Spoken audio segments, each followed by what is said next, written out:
Hey everyone, I'm Buster Green and welcome back to Gundam Build Guide. This was a pretty good news week with a few momentous things going on. Before we get down to the news though, I want to remind everyone that I am 110 subscribers from getting monetized. And I cannot stress how important this is to me right now, as my day job is in dramatic risk of being eliminated due to vicious corporate downsizing and a potential global economy crash being triggered by the situation in China right now. So if you want me to keep making this dumb show and higher brow content like my extremely ambitious full 1990s quality OVA anime show, please subscribe. If you really care, you should also join my Patreon, where I will eventually be leaving more interesting anime updates if I get enough subscribers that I can't address them all individually, which is what I'm currently doing. So the big news of the week, going to normal Gundam news, is that episode 0 of the Witch from Mercury prologue will be officially streaming on the Gundam Info YouTube channel next week, September 1st, 2022. Now, I personally found this prologue to be very shocking and very cool. If you want my full review, it's in this video. It sets a very interesting tone for the upcoming Witch from Mercury Gundam series, and I feel that this new series is going to be very classic, but also very tragic, and also kind of contemporary too, in a kind of Gundam Seed sort of way. So I'm very, very excited for the Witch of Mercury to officially come out in the West. And that being said, after September, the show itself drops in October, so I'm very curious if the whole show will stream over Gundam Info, like previous Gundam entries like the Build Fighters series and whatnot, or maybe they'll hold out for a greater release on Toonami or something. Nobody knows, but it's very interesting and I care. Also, speaking of Gundam localization, news that the Island of Stone movie will be released in America next month in both subbed and dubbed format in a limited theatrical run has been coasting very stealth on the internet. I could not find absolute any news stories about this, so at first I actually thought I imagined it, but when I looked into Twitter people posting about it, as it turns out there are actually bros buying tickets, so I guess this is really happening. So now I'm confused. Why would they be selling tickets to an event I imagined in my dreams? Anyway, so there's literally no official proof that this is actually happening other than the fact that people are buying tickets. But it's a month away, so it's really suspicious that this is the way it's playing out. But anyway, if you care, I guess go buy a ticket, because it's a fun movie anyway. Shin Ultraman is probably going to get a US release this year too, so that's pretty nice too.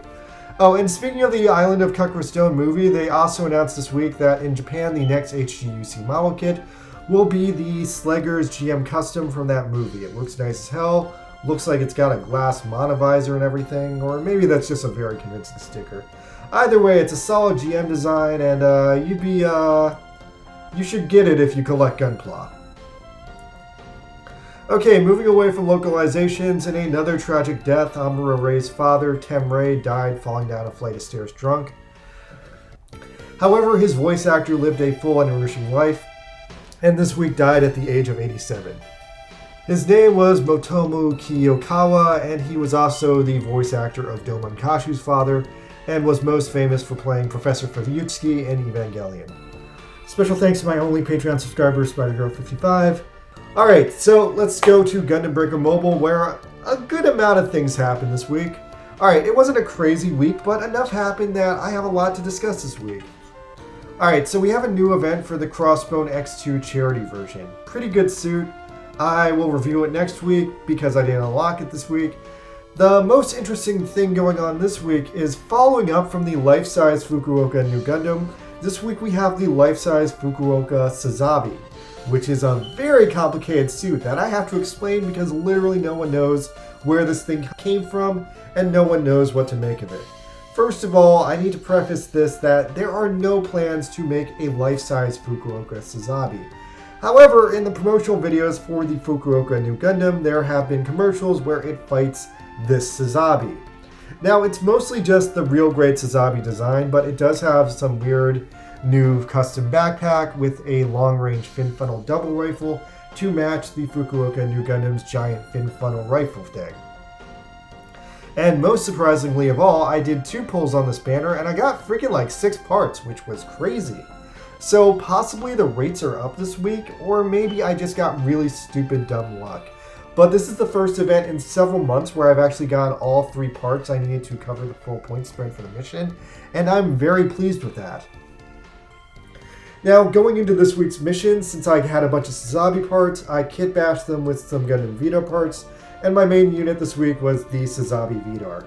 It ended up being a very cool unit, and since it did get me full event points, I accompanied it with some cool level up units that I was very happy with, and I just went full design happy. So I got this one, which is like a flight unit, and this other one, which is just very, very cool.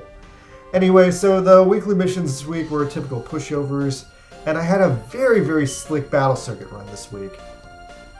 I ended up making some cool suits, including this cool Wing Hot Scramble matchup, and this funky Master Grade O Arms Gundam that looked really unbalanced, but it was super, super strong. Lastly, continuing my progress towards overcoming the gorgeous video mission, I've continued to pump up my suit stats week after week, and this week I've managed to get it to the point where I can consistently beat down the first wave of enemies in the mission about every 1/7 times I play it, I would say.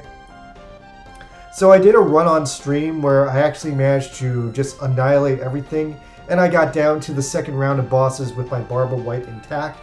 And I managed to, for the first time, kill Naosuke on stream today, which is momentous because I've never managed to kill Naosuke, but her unit does seem to have the weakest hard shot defense, so it was the easiest of the 3 bosses to eliminate.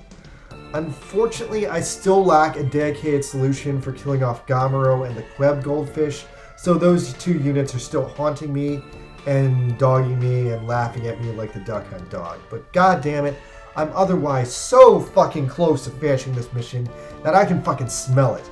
So if anyone has any further advice, I'm super annoyed with this mission. All I think I can really do at this point is keep pumping up the stats on my debuff unit. That's the unit that keeps dying in battle first, and I feel like that's what's really holding me back. Unless there's some other way I can effectively kill off the bosses, because otherwise by the time I get to the bosses, my 2 units that survive are exhausted. Alright, so that's all from you guys. I hope you have a great week in this game, and I'll see you guys later. MB out. Good night. Subscribe!